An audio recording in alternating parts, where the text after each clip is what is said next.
Anime and manga are no strangers to over-the-top energetic protagonists, from a Hokage and his bullied son, an aspiring pirate king who gets a donut, a guy losing his balls, and a guy who has extra ball. But what if I told you about the ultimate chill protagonist that you probably have never heard of? Enter the Fable. He is low-key just a chill guy. He got his part-time job and spent time with his co-workers, watch brain rot memes at home,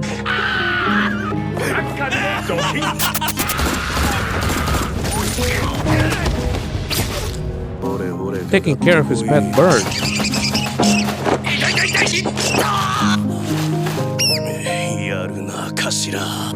sure, people joked about him,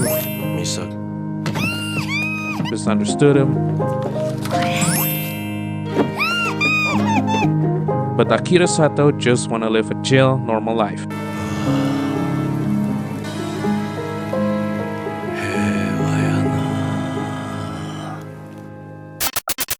We got suspense, we got comedy. Somehow, all of this, it's centered around a guy whose the main goal in life is chill. Just take it easy.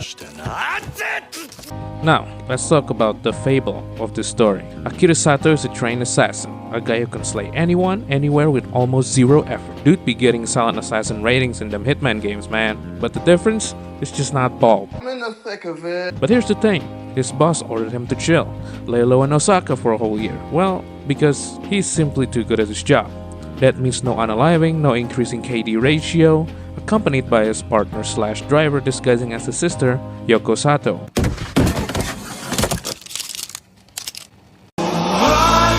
They have to live together under the protection and inside a Yakuza turf. A high-ranking Yakuza, however, is feeling too sus at them, so he likes to keep an eye on them.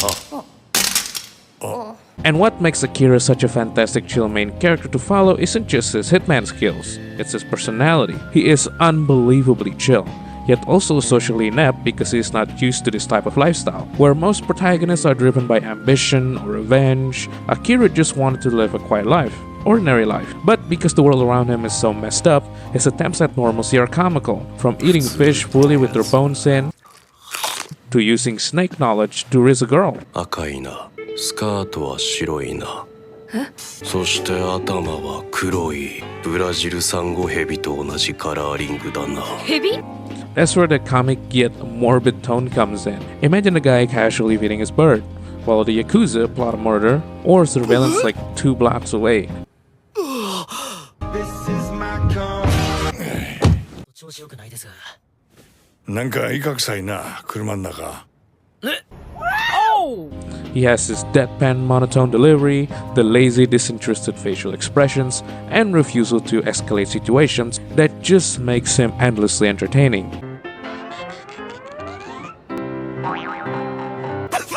So, what is the Fable even about? And why everyone who reads it, watches it, either gets instantly hooked or weirdly confused? First off, the Fable started as a seinen manga written by Katsuhisa Minami. The manga ran from 2014 to 2019 with 240 chapters. The anime adaptation dropped in April 2024 with 25 episodes. And some of y'all probably didn't even notice because it got buried under the big hitters at the time, like Kaiju number 8, My Hero Academia, Mushoku Tensei. The series has a tone so unique, it feels like a mashup of a Quentin Tarantino movie. Even when I watch, it never feels anime-ish. On one hand, you've got heart-pounding suspense. The stakes are real, like gang wars, assassination plots,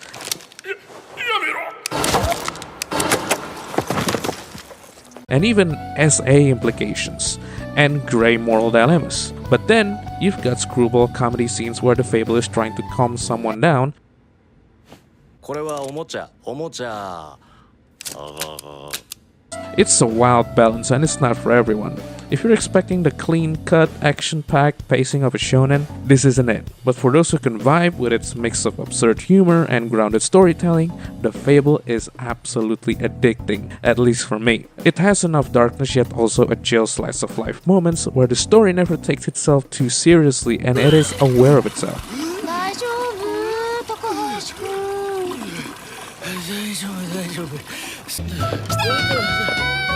But it's not just Akira. What sets the Fable apart is its cast of three-dimensional characters.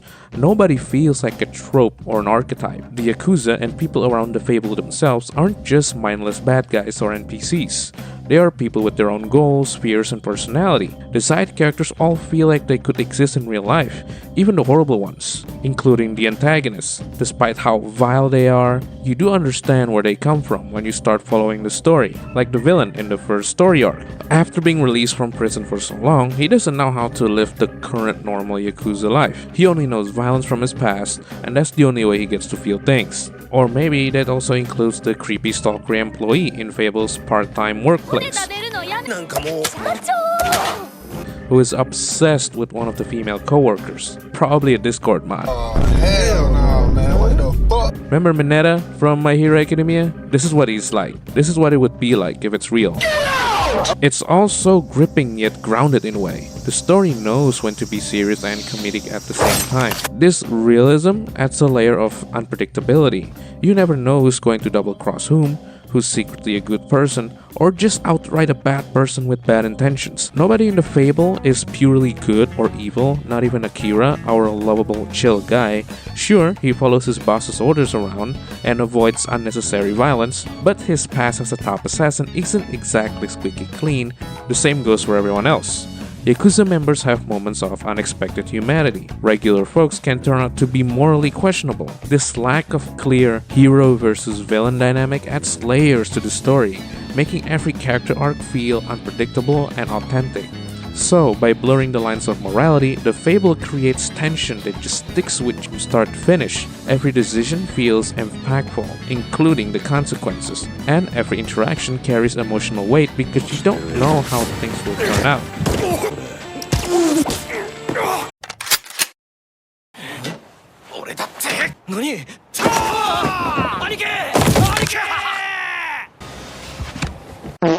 Let's not forget the comedy. The Fable in the end is also a comedy show. The humor in the Fable isn't loud or slapstick. It's ironic, dry, and often situational. Something as simple as him applying for a part-time job is just endearing.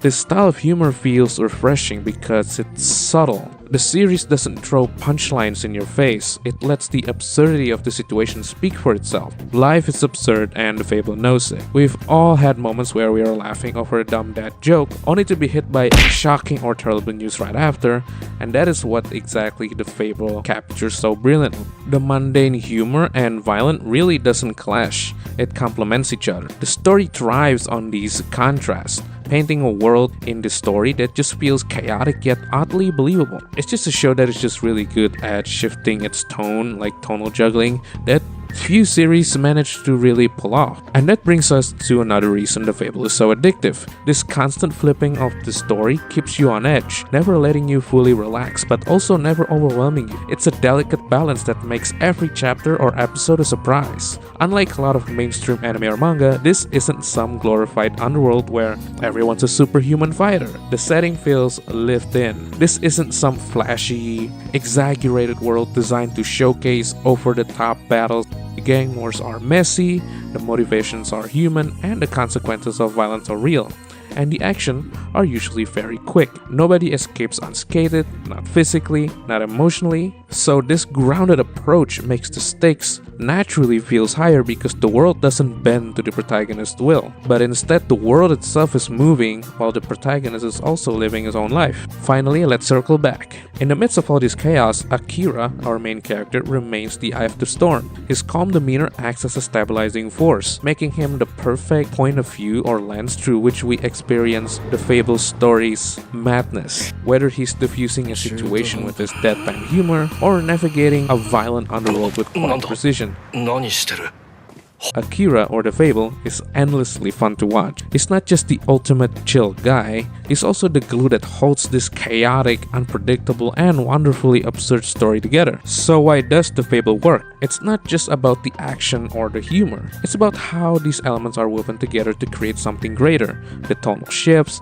the morally gray characters, the grounded world, and the chill yet badass main character all combine to make a story that is as entertaining as it is unique, with just excellent voice work by everyone really. Sure, it may not have Sakuga level animations or visuals that will blow you away, the pacing might be a bit too slow for some, or the tone is weird or unusual if you're not used to it. But the anime adaptation captures the tone, storytelling, and pacing fittingly from the manga, I think. Narratively, I have no major issues. The last 5 to 6 episodes are just some of the most exhilarating anime episodes I've seen this year, and it was a blast to watch to me personally. And I must say, the Fable is a hidden gem in 2024, and you guys should watch it, trust me. It's not a series for everyone, but for those who get it, the Fable isn't just a manga or an anime, it's an experience. Hopefully you guys enjoyed the video. Please do leave a like and subscribe if you're interested in more stuff like this.